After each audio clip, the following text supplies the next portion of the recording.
Assalamu alaikum. I welcome you all for science revision classes. So now today we are going to learn about nutrition and in animals.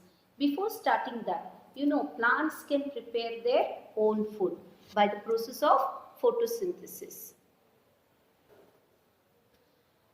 But animals cannot prepare their own food.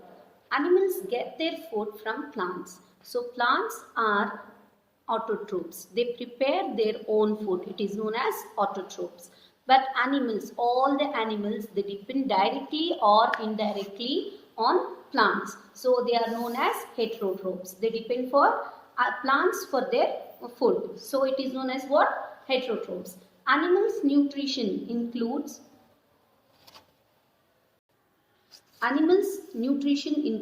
nutrient requirement, mode of intake of food and its utilization in the body. The component of food such as carbohydrates are complex substances. These complex substances cannot be utilized as such. So they are broken down into simpler substances. The breakdown of complex components of food into simpler substance is called digestion. Okay. Breaking down of complex components of food into simpler substance is called digestion. In all the animals, it will be broken down into simpler form so that they can observe from the food only we get the energy. So once the digestion is done properly, then you get the proper energy. If the digestion is not proper, then the energy will be not produced. So the digestion is very important in the animal body. The mode of taking food into the body varies in different organisms. Bees and hummingbirds suck the nectar of plants. You know how they will take? They will suck the nectar. Who will suck? The bees will suck the nectar of plants. That is from the flowers, they will suck the nectar. Infants of the human and many other animals feed on mother's milk. That's feeding is known as sucking there now. Snakes like python swallow the animals they prey on.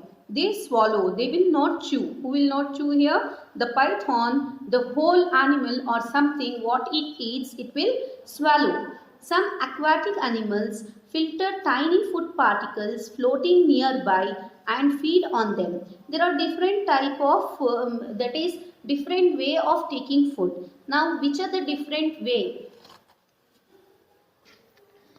Now, that is various modes of feeding now. For example, if I take snail, what kind of food it eats? It is grass. And mode of feeding means how it will eat means by chewing. The second, if I take an insect, that is an ant. How the ant eats, that is mode of feeding of ant is scrapping. What it eats, that is insects. Then coming to eagle. Eagle eats flesh. How it will eat? It will swallow. Swallowing is the mode of feeding. Then hummingbird.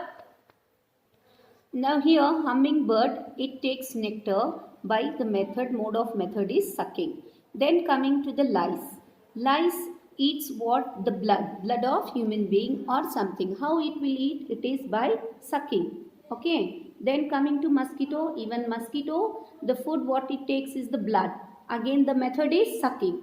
Butterfly, nectar by sucking. And then the housefly, that is decaying matter it will eat. By what it is? The method it is brewing. Okay.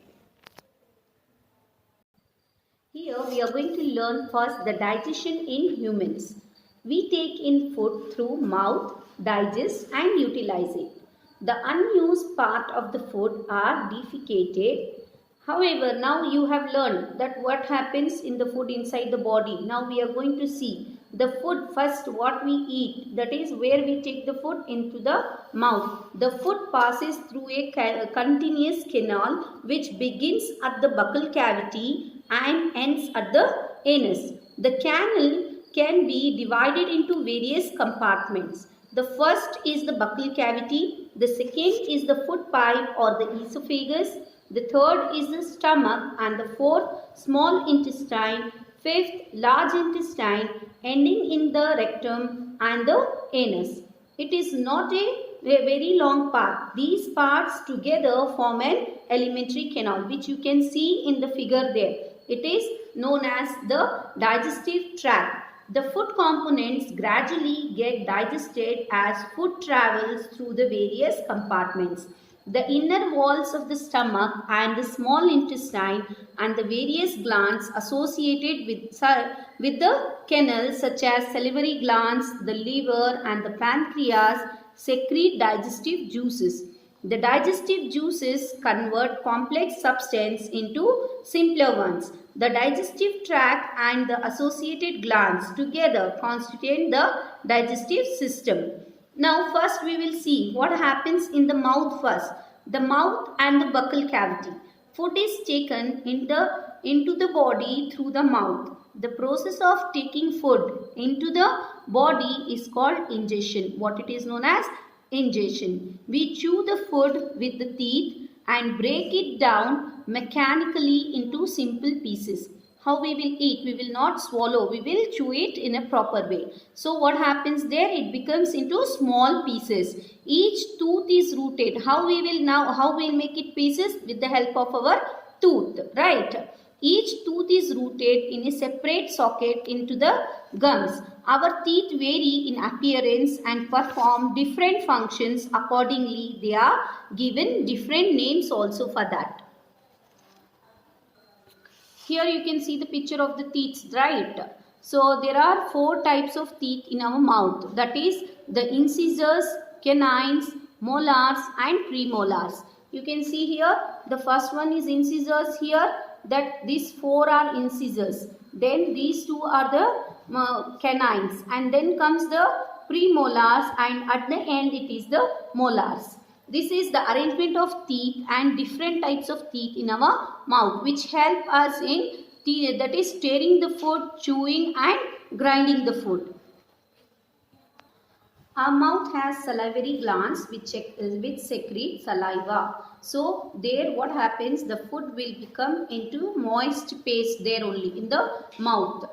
Now what happens there, the food mixes with saliva, breaks down the starch into sugar. Then the tongue is a fleshy muscular organ attached at the back of the floor of the buccal cavity. Everyone knows what is a tongue. So even that helps. It is free at the front and can be moved in all directions. So what it does, we use our tongue for talking. Besides, it mixes saliva with the food during chewing and helps in swallowing food. We also taste food with our tongue. It has tasty buds that detect different tastes of food. We can find out the position of taste buds in the, now you can find out when you are tasting, you can see, okay, how you can feel that which is salty, which is sweet and which is bitter with the help of what? That is with the help of tongue. Now here the food mixes completely with the help of salivary, that is saliva which is secreted from the salivary glands which is present in the tongue. It is more important for the digestion purpose. Then comes the next is the food pipe or the esophagus. You can see here in the figure this part. This one is first over now buccal cavity. That is what we talk about here is the tooth, the tongue and the salivary glands. The next part is here you can see this is the food pipe from the buccal cavity till the that is stomach. It is coming here, right? This is known as esophagus. The food pipe, the other name is esophagus. The swallowed food passes into the food pipe or the esophagus. The food pipe runs along the neck and the chest. Food is pushed down by the movement of wall of the food pipe. You think that when you are sleeping, how the food will move? Only when you are stand. What about the food when you are sleeping? Is it the food will move? Is it digested? Yes. Why? At the night you will eat, or in the afternoon you will eat and you will sleep.